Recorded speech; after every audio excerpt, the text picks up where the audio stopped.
flashback dulu pemahaman teman-teman semua terkait dengan mineral yang sudah didapatkan di dalam dasar ilmu gizi maupun di kimia pangan.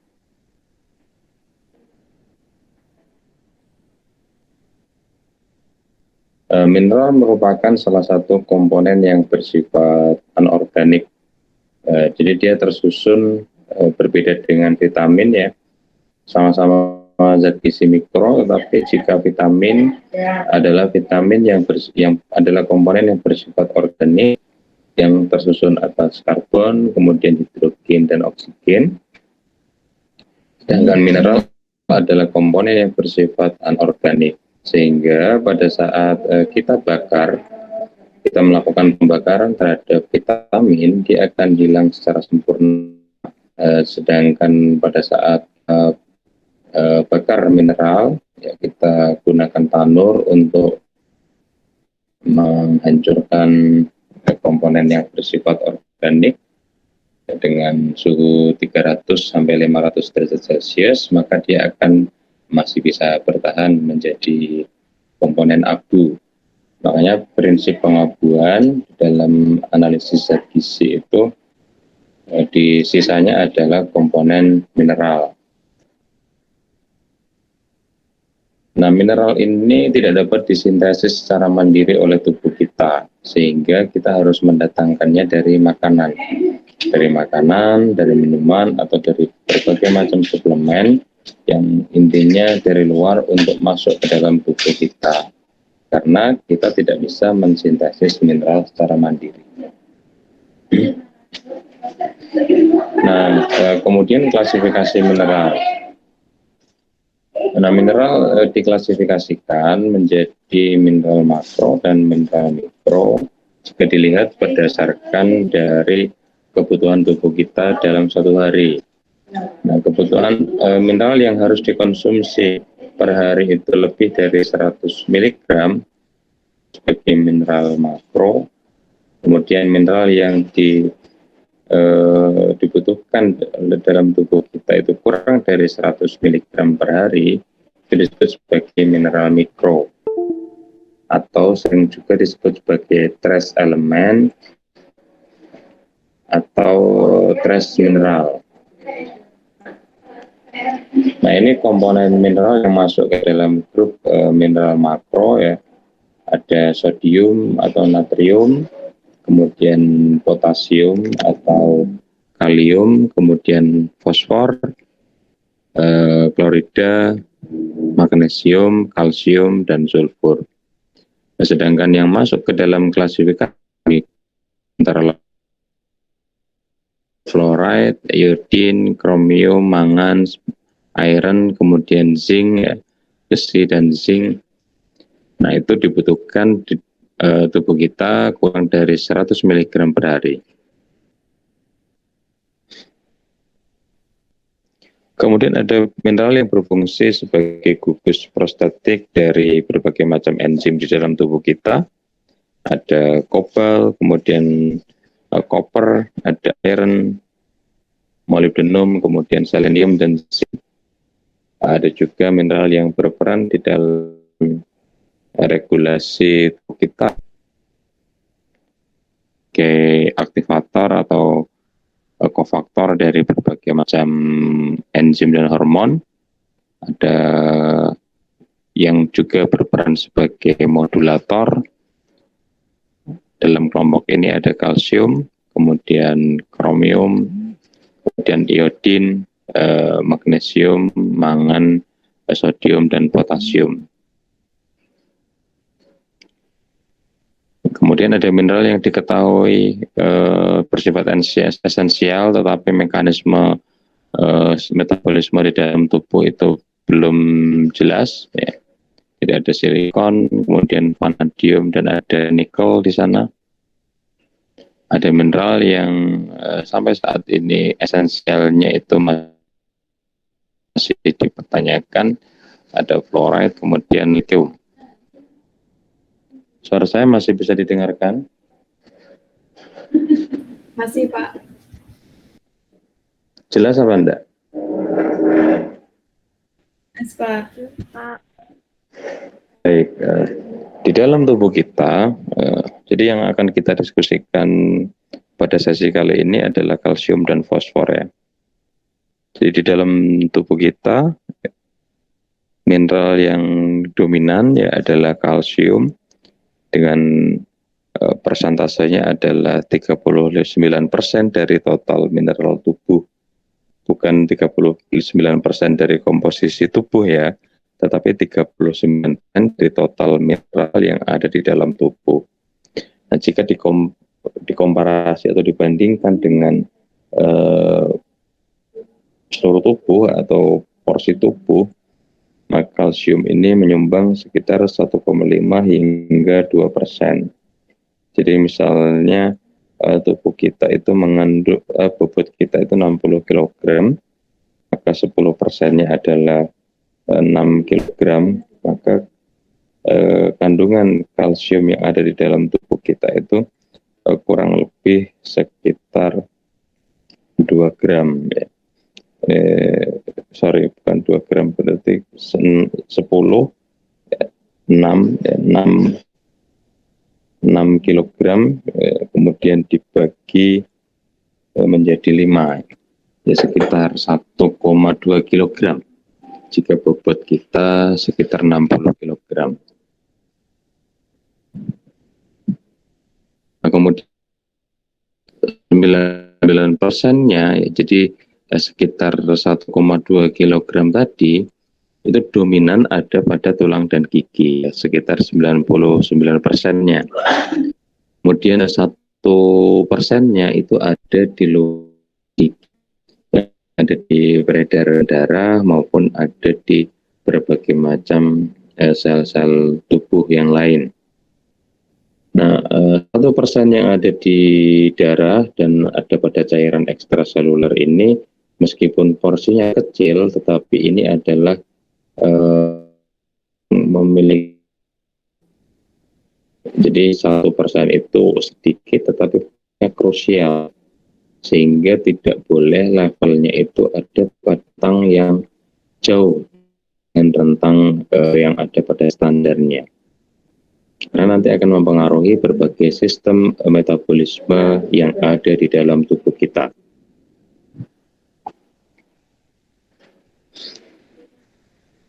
Jadi tadi ya, di dalam tubuh kita itu sekitar 1,5 hingga 2% itu adalah kalsium, dan itu merupakan salah satu mineral yang porsinya besar di dalam tubuh kita. Jadi 1,2 kilo itu tadi sekitar dari total mineral yang ada di dalam tubuh kita.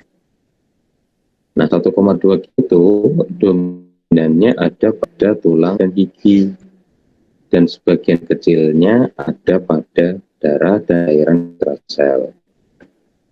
Dan itu penting, ya. Yang 1% itu harus dijaga kadarnya, nggak boleh terlalu kurang, nggak boleh terlalu berlebih, harus sesegera mungkin dikoreksi karena peranannya vital di dalam rantai metabolisme. Kita masuk ke sesi penyerapan dari kalsium, absorpsi dari kalsium. Nah, penyerapan kalsium ini terjadi di sepanjang usus halus ya, tetapi sebagian besarnya banyak terjadi di duodenum, di mana di situ terjadi transisi dari pH yang tadinya asam menjadi relatif basa.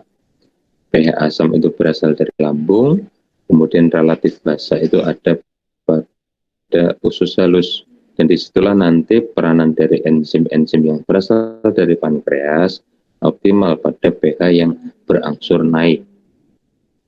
Jadi penyerapannya di sepanjang usus halus, tetapi dominannya ada di bagian duodenum. Jadi kalau kita sebut usus halus, berarti ada 3 bagian utama. Bagian awal atau sering disebut sebagai usus 12 jari atau duodenum, kemudian bagian tengah ya, atau usus kosong atau juga disebut sebagai jejunum, kemudian yang bagian akhir ada usus penyerapan atau sering disebut sebagai ileum. Nah, untuk kalsium, ya, penyerapannya ada mulai dari duodenum hingga ileum. Meskipun yang dominan terjadi ada pada duodenum. Kemudian bagaimana mekanisme transportnya? Jadi untuk kalsium ini mekanisme transport atau mekanisme penyerapannya itu ada dalam dua kemungkinan rute. Yang pertama adalah secara aktif atau transport aktif. Kemudian yang kedua adalah secara transport pasif. Nah, kapan terjadi transport aktif, kapan menggunakan skema yang transport pasif, ini tergantung keberadaan kalsium pada makanan. Nah, yang pertama, kapan terjadi transport aktif? Yang pertama pada saat kondisi konsentrasi kalsium yang ada pada diet itu relatif rendah atau kecil. Kemudian karena kecilnya konsentrasi itu, maka proses difusi tidak mungkin dilakukan, sehingga prosesnya adalah proses transport aktif yang melawan gradien konsentrasi. Jadi yang konsentrasi kecil menuju konsentrasi yang lebih tinggi. Nah, di sini membutuhkan ATP, kemudian membutuhkan pompa natrium juga. Jadi pada saat penyerapan di usus halus, pada saat kadar kalsium di dalam makanan itu sedikit, maka yang berperan adalah transport aktif. Nah, kapan dia banyak terjadi, yaitu di bagian duodenum, yaitu bagian usus 12 jari, di awal fase penyerapan, dan juga bagian usus jejunum, tetapi di bagian proksimal, tapi di bagian awal atau proksimal. Nah, di sini ya, karena dia merupakan transport aktif yang memerlukan ATP, kemudian memerlukan pompa transporter di sana, sehingga kapasitas penyerapannya dia relatif terbatas. Dan ini sangat terkait dengan keberadaan vitamin D di dalam regulasinya. Dulu pada saat diskusi mengenai vitamin D, sudah saya sampaikan bahwa vitamin D itu memiliki 3 peranan utama di dalam metabolisme kalsium. Yang pertama, peranannya adalah meningkatkan efisiensi penyerapannya di usus halus. Ya. Jadi efisiensi penyerapan itu ditingkatkan dengan adanya vitamin D, menstimulasi sel epitel usus untuk mengikat kalsium lebih banyak. Jadi lebih banyak yang diserap. Kemudian yang kedua, dia akan mengambil cadangan kalsium dari tulang untuk dibawa ke darah dan ekstraseluler. Karena yang saya sampaikan tadi bahwa level kalsium yang ada pada darah dan ekstraseluler itu hanya 1%, tetapi 1%-nya itu menentukan banyak sekali reaksi metabolisme tubuh, sehingga harus diambil. Kemudian efisiensi yang ditegakkan oleh vitamin D yang ketiga adalah menstimulasi proses reabsorpsi kalsium di ginjal. Jadi pertama peningkatan efisiensi, kemudian yang kedua melakukan pelepasan kalsium dari tulang dan dibawa ke darah, kemudian menstimulasi proses reabsorpsi dari ginjal. Nah, dengan 3 mekanisme utama itu dari peranan vitamin D, maka proses transport aktif dari kalsium menjadi lebih mudah. Nah, pada saat kondisi terjadi defisiensi vitamin D, maka transport aktif itu akan terhambat. Ya. Itu yang transport aktif. Jadi terjadi pada saat konsentrasi kalsium yang masuk ke dalam saluran pencernaan itu rendah. Kemudian kapan terjadi transport pasif, yaitu pada saat konsentrasi kalsium yang ada di saluran pencernaan itu tinggi.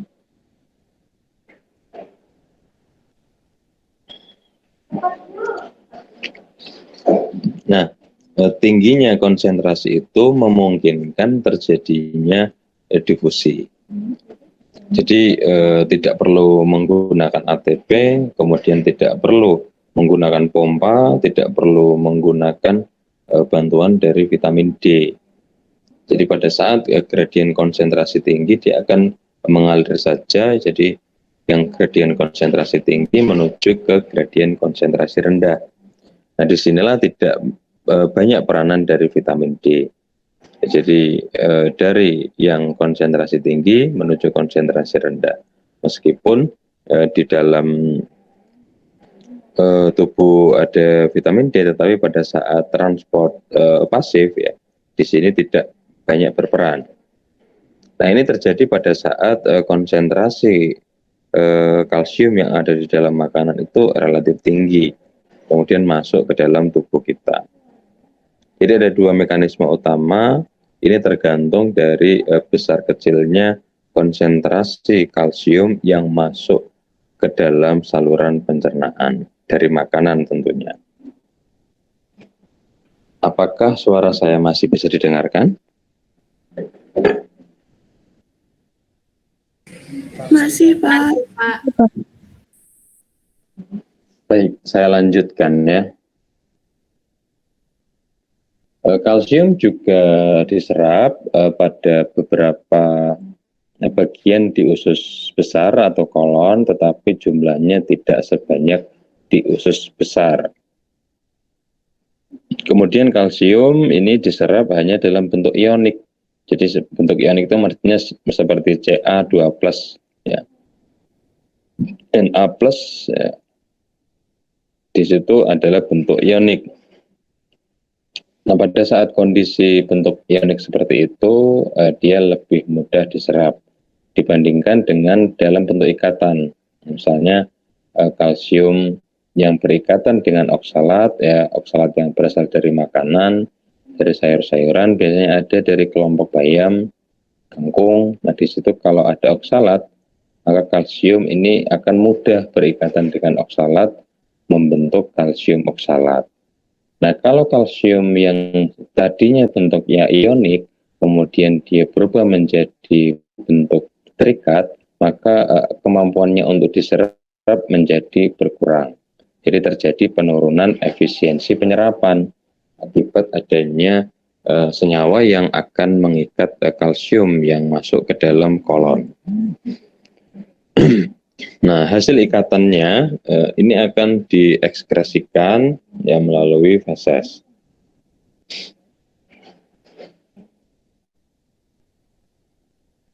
Nah, secara umum ini juga berlaku untuk beberapa zat gizi yang lain. Intinya adalah semakin kecil asupan kalsium dari diet yang kita konsumsi sehari-hari, maka dia akan semakin tinggi efisiensi penyerapannya. Jadi seperti dia akan mengambil lebih efisien ya dibandingkan dengan yang tidak defisiensi. Jadi tidak hanya berlaku untuk kalsium, juga untuk berlaku pada mineral-mineral yang lain. Pada saat dia ada dari makanan dalam jumlah yang relatif kecil, maka efisiensi penyerapannya akan tinggi. Pada saat sudah naik ya, sudah besar atau konsentrasinya dari makanan itu banyak, maka efisiensi penyerapannya akan turun.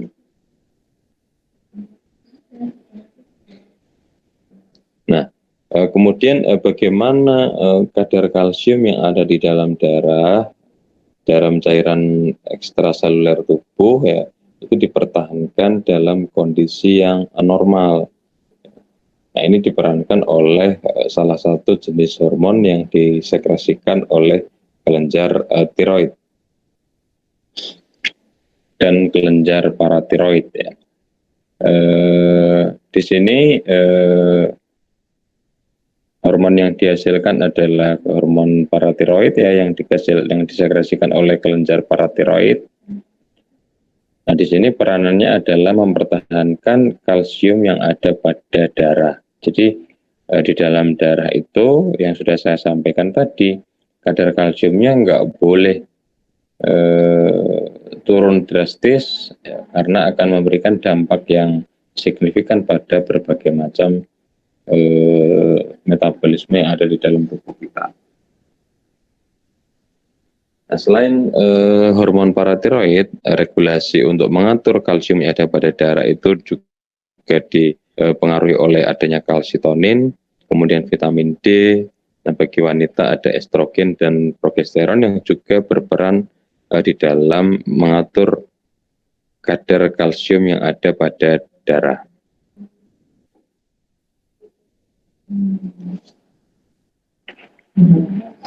Nah, hormon paratiroid ini memainkan peranan utama dalam menjaga kadar kalsium yang ada pada darah itu pada rentang atau pada level yang normal, yaitu kisaran 2,5 milimol per liter. Nah, ketika kalsium yang ada pada darah itu konsentrasinya turun, menurun di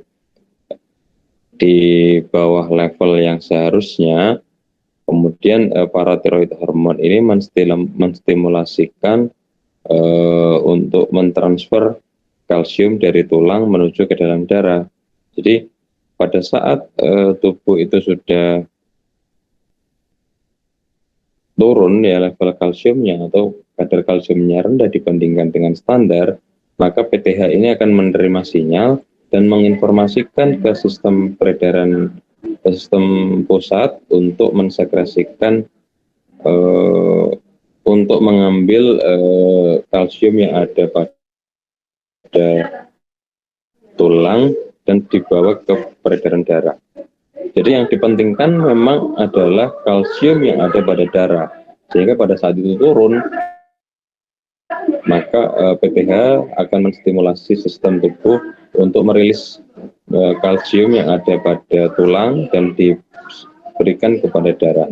Nah, ini juga hampir sama dengan peranan dari vitamin D. Jadi antara hormon paratiroid ya dengan vitamin D ini saling bersinergi di dalam mengatur metabolisme kalsium yang ada di dalam tubuh. Nah, pada saat yang sama ini yang dibawa hormon paratiroid ya tubulus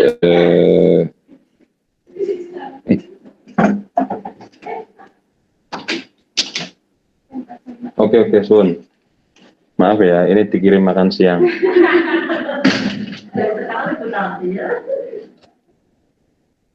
Ya, jadi pada tadi sudah sampai pada saat level kalsium yang ada di dalam darah turun ya, maka PTH akan disekresikan hormon paratiroid, dan hormon paratiroid ini akan menstimulasi transfer kalsium dari tulang dan dirilis menuju ke dalam darah. Nah, tujuannya untuk mempertahankan kalsium darah sehingga tidak drop, karena peranan kalsium yang ada di dalam darah di dalam berbagai macam proses metabolisme ini krusial. Nah, selain itu, selain sekresi dari PTH terkait dengan pelepasan kalsium dari tulang, hormon paratiroid juga menstimulasi kelenjar yang ada pada menstimulasi ginjal untuk meningkatkan proses reabsorpsi. Jadi yang tadinya akan dibuang melalui urin, dia diserap kembali. Kemudian selain itu dia juga meningkatkan efisiensi penyerapan dari kalsium yang ada pada saluran pencernaan. Jadi saling bersinergi bersama dengan vitamin D. Kemudian ada beberapa hormon yang lain seperti glukokortikoid, ya, hormon tiroid, dan hormon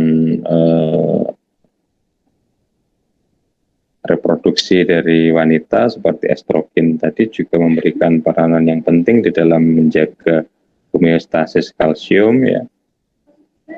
Nah, glukokortikoid juga meningkatkan absorpsi kalsium melalui transport aktif dan pasif ya. Jadi dia meningkatkan efisiensinya.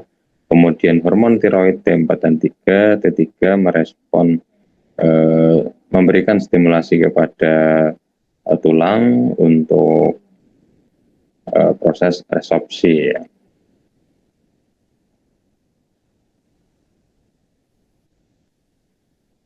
Nah, pada wanita keseimbangan kalsium yang ada pada tulang ini diatur oleh hormon estrogen yang dirilis di dalam darah atau sering disebut sebagai estrogen yang ada pada darah, yang konsentrasinya ini dipertahankan guna menjaga keseimbangan kalsium yang ada pada tulang.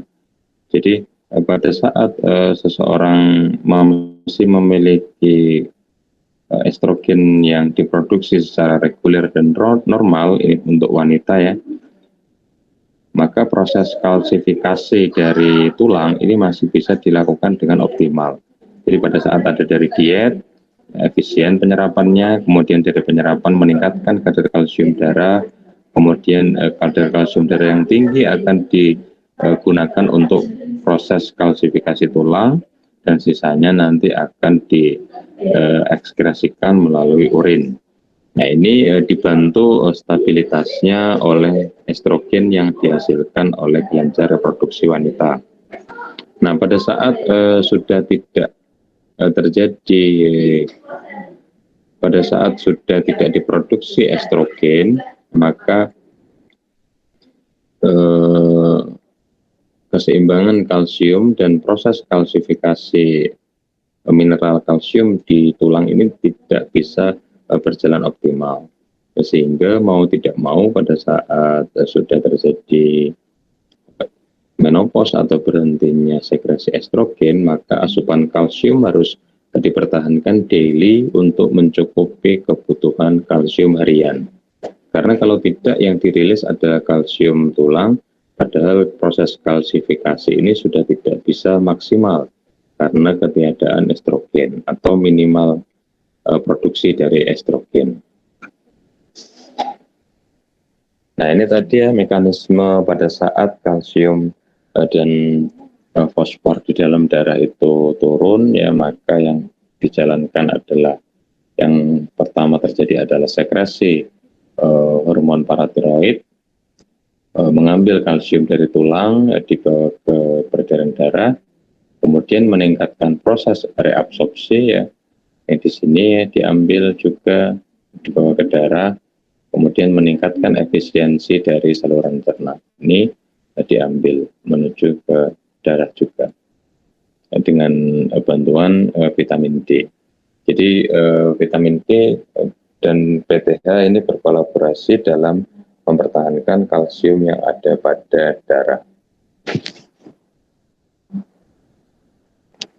Suara saya masih bisa didengarkan? Masih, Pak. Baik, kemudian fosfor. Nah, kalau kalsium itu ya sekitar di dalam porsi tubuh itu dominan ya, sekitar 39% dari mineral tubuh itu adalah kalsium, sedangkan di dalam tubuh itu fosfor hanya sekitar 700 gram. Jadi kalau 60 kilogram tadi, total kalsium di dalam tubuh itu sekitar 1,2 kilogram. Jadi di sini fosfor itu jumlahnya sekitar setengah dari proporsi kalsium yang ada di dalam tubuh kita. Nah, kemudian yang mempertahankan keseimbangan fosfor dalam peredaran darah adalah hormon paratiroid, bersama dia juga mempertahankan level kalsium yang ada pada darah. Bersama dengan kalsium, fosfor juga diserap lebih banyak dalam bentuk yang inorganik atau tidak terikat. Nah, kemudian pada saat dia masih dalam ikatan bersama makanan-makanan atau matriks makanan yang lain, dia akan dilisis atau dipecah oleh bantuan enzim-enzim yang berasal dari pankreas.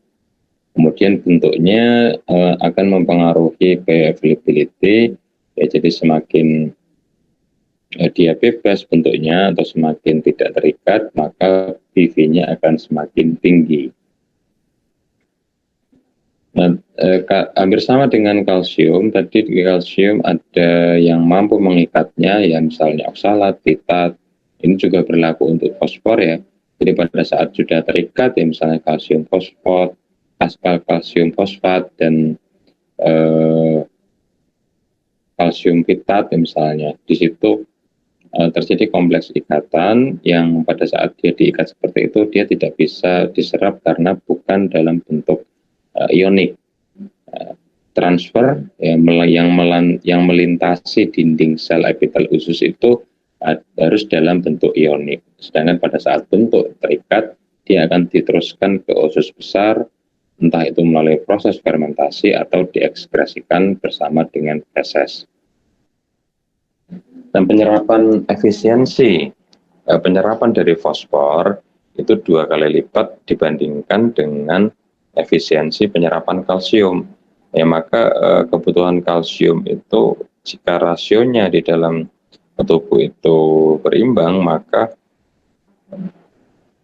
dalam satu hari seharusnya konsumsi kalsium itu lebih besar dibandingkan dengan konsumsi fosfor, karena efisiensi penyerapan dari kalsiumnya lebih rendah dibandingkan dengan fosfor.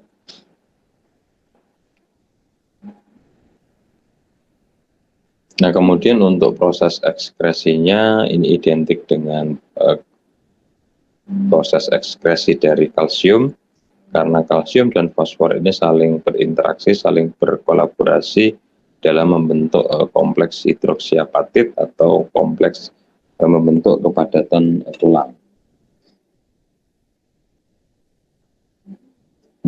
Nah, ini ada beberapa hal yang menyebabkan terjadinya kehilangan fosfor dari urin atau fosfor ditemukan banyak di dalam urin. Yang pertama karena intake yang tinggi. Jadi intake yang tinggi kalau tidak dimanfaatkan oleh sel-sel yang ada di dalam tubuh juga akan diekskresikan. Kemudian yang kedua adalah peningkatan penyerapan dari fosfor dari makanan atau dari suplemen misalnya. Kemudian konsentrasi fosfor yang ada pada plasma ya, jadi semakin dia tinggi maka dia akan semakin banyak yang diekskresikan. Kemudian ada masalah hiperparatiroid, jadi terlalu banyak sekresi hormon paratiroid sehingga nanti level fosfor di dalam tubuh menjadi tinggi dan proses ekskresi juga akan tinggi. Kemudian asidosis ya, metabolik asidosis ya, di situ juga terjadi peningkatan fosfor yang ada di dalam tubuh dan akan meningkatkan laju ekskresi fosfor. Kemudian juga asupan diuretik, obat-obatan yang memicu kencing ya, juga akan merilis beberapa komponen fosfor, terutama yang akan diekskresikan oleh ginjal. Kemudian ekspansi dari volume ekstraseluler, jadi perpindahan dari ekstraseluler itu juga menyebabkan kenaikan dari fosfor. Jadi jika PTH tinggi ya atau hormon paratiroid tinggi, maka ekskresi fosfor akan naik melalui urin. Kemudian pada kondisi kelaparan atau malnutrisi kronis, nah ini bisa terjadi hipofosfatemia dan ginjal ini kehilangan fosfor atau fosfor itu banyak yang diekskresikan melalui ginjal.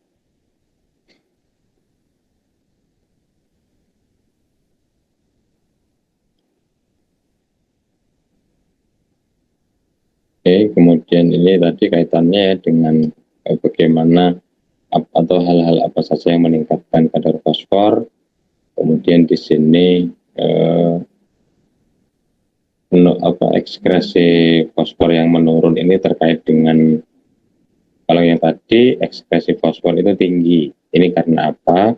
Kalau yang ini ekskresi fosfor itu turun karena dari diet tidak ada, kemudian tidak ada transfer dari volume ekstrasel, kemudian terjadi respirasi yang bersifat alkalosis, kemudian terjadi berbagai macam perubahan hormonal.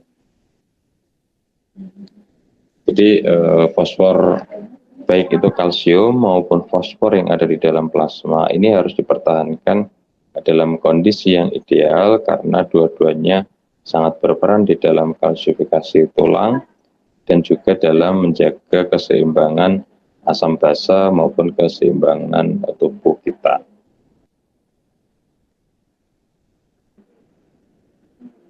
Nah, ini yang menarik. Jadi pada saat kita konsumsi fosfor dalam jumlah yang tinggi dan melebihi kebutuhan kita akan fosfor, dan itu ada pada rentang yang jauh di atas AKG kalsium, nah maka dia akan mengganggu proses kalsifikasi tulang oleh kalsium yang ada. Jadi ilustrasinya seperti ini ya. Jadi pada saat diet itu tinggi rasio dari fosfor atau tinggi fosfor, maka rasio dari fosfor dan kalsium itu lebih tinggi fosfornya. Nah, karena dia lebih tinggi fosfornya, maka kalsiumnya akan turun dan menyebabkan penurunan kalsium ya. Penurunan kalsium di dalam plasma, justru yang meningkat adalah fosfornya karena sudah dipengaruhi dari awal. Pada saat terjadi penurunan kalsium ya, kemudian peningkatan fosfor di sini, maka yang distimulasi adalah kelenjar paratiroid. Nah, kelenjar paratiroid ini akan menstimulasi produksi menstimulasi ini pelepasan kalsium yang ada pada tulang.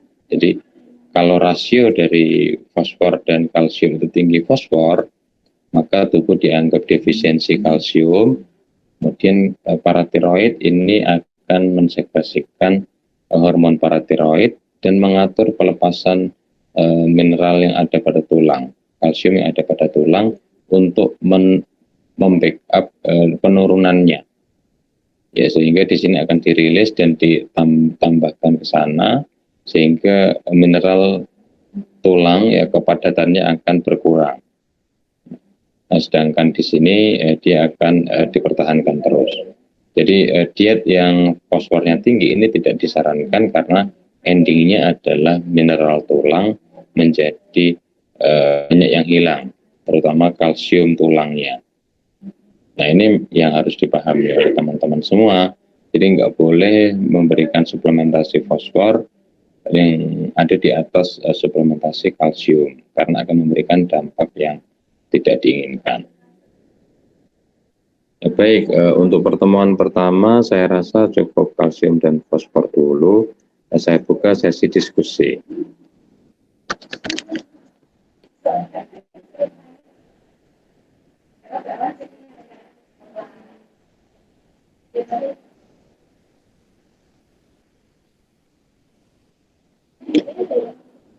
Monggo yang hendak bertanya atau ada yang mau didiskusikan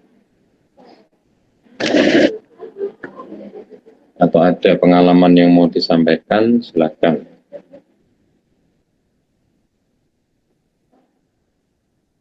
Kelas 3B masih di sana ya?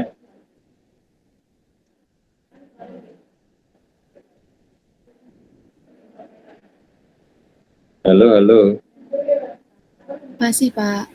Masih, Pak. Walada, masih ada Walada? Masih ada, Pak. Dina? Ada, Pak. Rona? Rona Nurfiana? Hadir, Pak. Oke, Rati Farasanti? Ada, Pak. Emilia? Hadir, Pak. Dea Juliana? Hadir, Pak.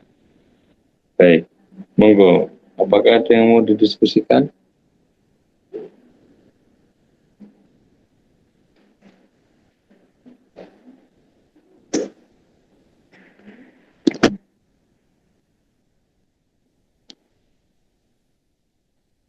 Boleh yang mau bertanya lewat chat, silakan. Kalau merasa sungkan atau jaringannya tidak support, ya bisa ditulis ya, apa yang mau disampaikan. Kalau memang tidak ada, nanti baru saya lempar ke diskusi di grup WA.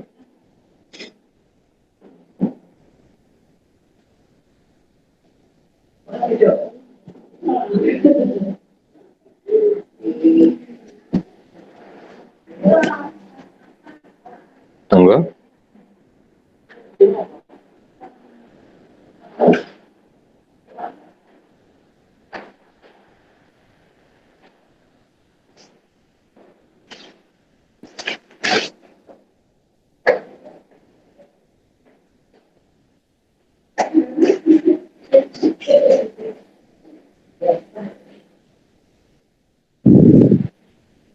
Nggak ada yang mau diskusi ini?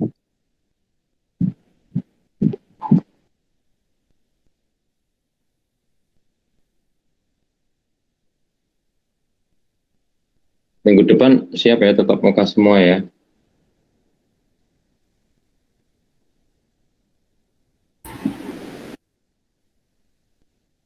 Ada yang masih belum bisa minggu depan untuk tatap muka?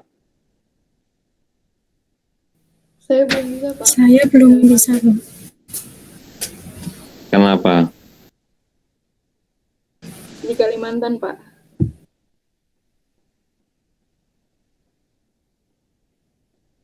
Lah nggak mau ke Semarang, Pak? Belum dapat vaksinnya, Pak. Belum dapat vaksin? Belum ada program atau bagaimana? Masih antri, Pak. Di Balikpapan vaksinnya masih belum banyak. Kapan itu kira-kira dapatnya?